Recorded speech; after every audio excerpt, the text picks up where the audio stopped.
Hi everyone, I'm Hongyu. I'm going to present distributed motion coordination using convex feasible set-based model predictive control. This work is done during my internship at the Intelligent Control Lab at CMU, and it is advised by Professor Chang Liu. Here is the outline of this talk. I'll first talk about the motivation. Trajectory planning for connected autonomous vehicles is important and it remains challenging. Of all algorithms for trajectory planning, optimization-based methods have several advantages. For example, they can generate smoother trajectories than search-based and sampling-based methods, and they can take into account the interaction among vehicles. But they have some issues, like centralized methods have high computational complexity due to non-convexity and a large number of variables, and distributed methods have potential deadlocks. Therefore, we want to propose an efficient, safe, and coordinated multi-vehicle trajectory planning method.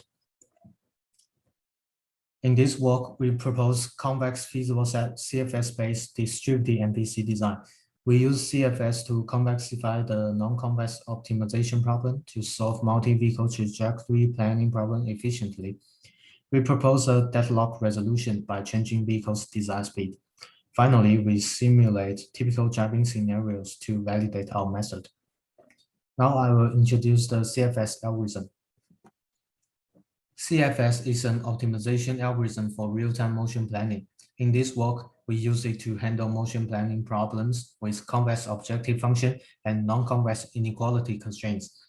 But it can also be used when we have non-convex equality constraints such as vehicle dynamics.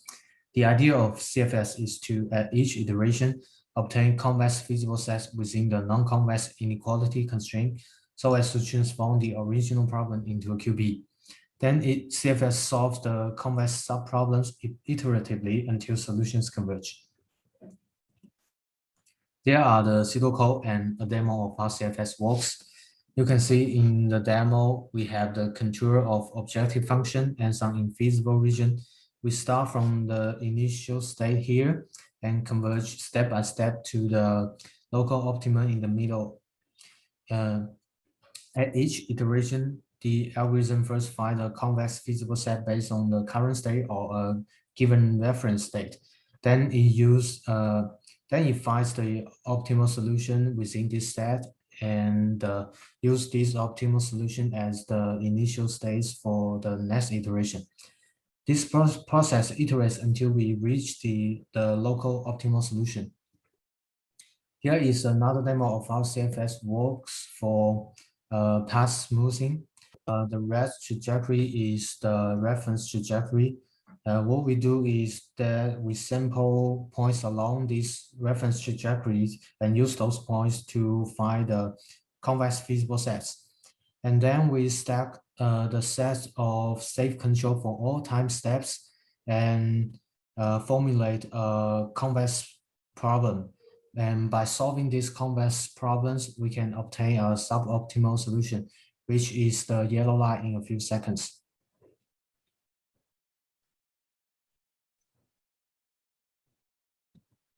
Now I will introduce the proposed CFS-based distributed MPC. The notation we use is in the following. I is the index of ego vehicle, J is the index of surrounding vehicles, H is the planning horizon, SI is the trajectory of vehicle J, which stacks all the 2D position along the planning horizon. SI is the slack variable. JI is the objective function for vehicle I to minimize. We use D to denote the assigned distance function. In the right, we can see an example of this function which measures the distance to the boundary of this polygon. Finally, we use O to denote the obstacle boundary. The cost function for vehicle I to minimize has three components. First is the cost of trajectory deviation between the planned trajectory and the reference trajectory SIREF according to the design speed.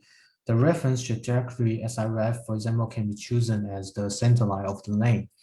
Second is the cost of trajectory acceleration. We penalize distance in order to make the planned trajectory smooth so that it can be easily checked. The third component is to penalize the magnitude of the slack variable. We have two kinds of constraints. The first one is safety constraint, which forces each vehicle pair I and J to maintain a safety distance at every time step. Another one is related to the initial position, since we want the plan's trajectories to start as close to the vehicle's current position as possible. The safety constraint is defined as the function phi equals the distance between Si and Sj minus a safety margin d mean larger or equal to 0. Since we assume vehicles are connected, which means they can share load bandwidth information like trajectories, Sj here in the constraint is constant. Given this non-convex constraint, we can use CFS to convexify it, which gives the constraint phi ijhk plus the gradient of phi ijhk multiplied with SIH minus SIHK larger or equal to 0. Here, k is the iteration number in the CFS algorithm, and the function phi ijhk is defined as the distance between SIHK and the obstacle boundary of vehicle J minus a safety margin.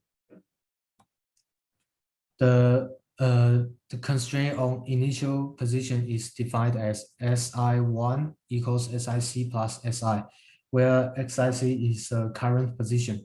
The reason to add a slack variable is to minimize the difference between the planned trajectories of adjacent time steps. In the plots below, we can see the difference of planned trajectories without and with a slack variable. In the left figure, when we do not have a slack variable, the planned trajectory must start at vehicle's current positions.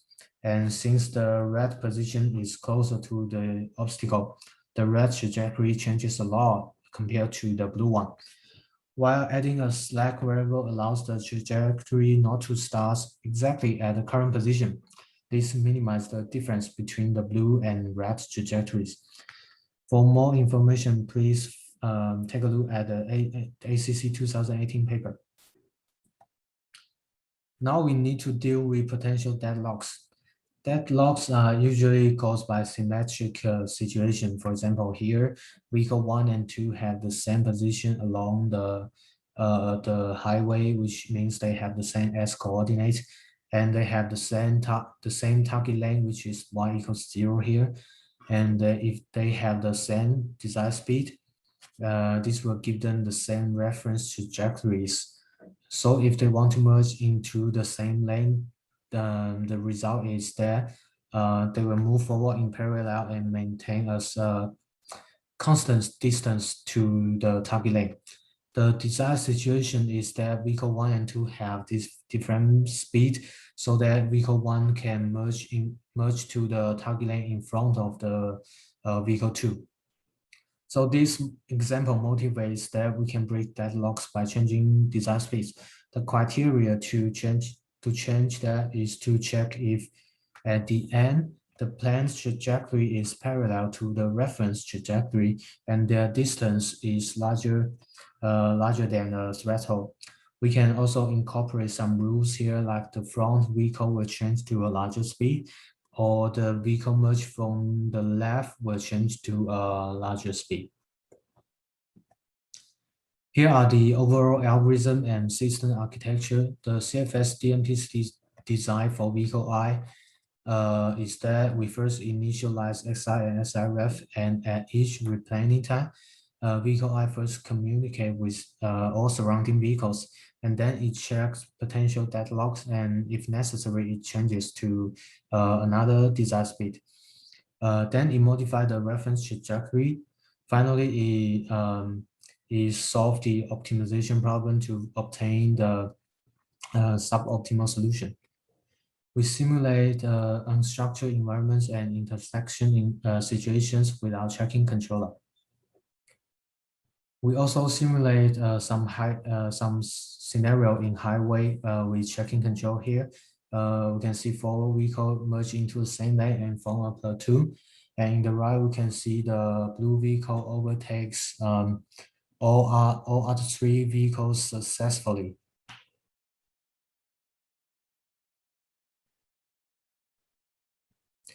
We also simulate merging and crossing situations. In merging, the green and purple vehicles merge into the lane where blue and red vehicles are traveling on.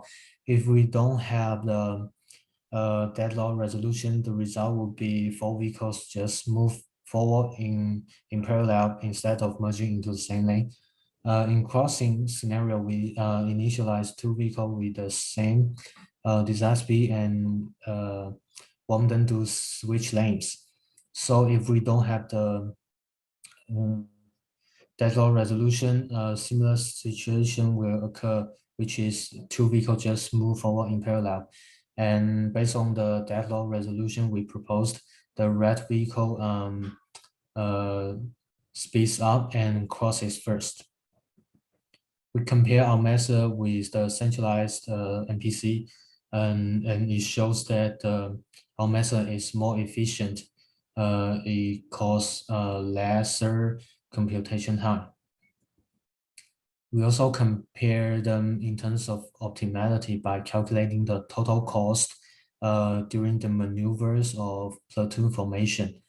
And the result shows that the centralized methods is more optimal because the total cost is smaller, which shows that the distributed NPC sacrifice optimality to achieve time efficiency. In the loop block, we can see that the checking errors usually gives 30 to 40% of the cost of loss of optimality, and it also shows that our method is robust to checking errors since all vehicles successfully reach their target lanes. We also compare our method with reciprocal velocity obstacle in unstructured environments. The result shows that our method is more time optimal, but it takes longer computation time. In conclusion, we implemented CFS in distributed NPC for multi-vehicle coordination.